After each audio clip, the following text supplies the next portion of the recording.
Alright, so here we have your basic Dell computer. Let's see, you have a problem where you need to replace your hard drive. So let's take this Dell computer for example.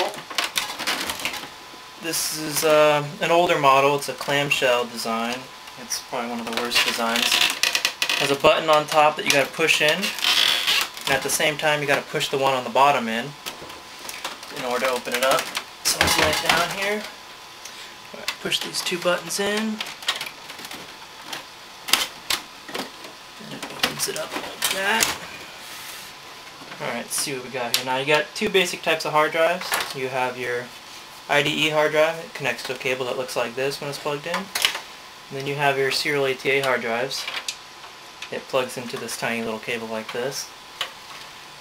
Let's see, this particular model has serial ATA hard drives, so it's really easy. And most of the times the hard drives are screwed into the side of the tower, and there's about 2 screws here. Sometimes they do 4 screws, in which case you gotta slide off the other side, undo the other screws.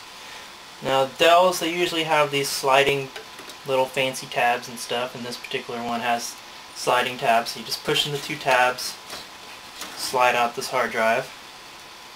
Alright, and then you just unplug the serial ATA, unplug the power, and then you got your hard drive out. And then when you get your new hard drive, you got to undo the 4 screws that are on here. You're going to put these 2 sliding rails back onto the new hard drive, and then we'll put it back in.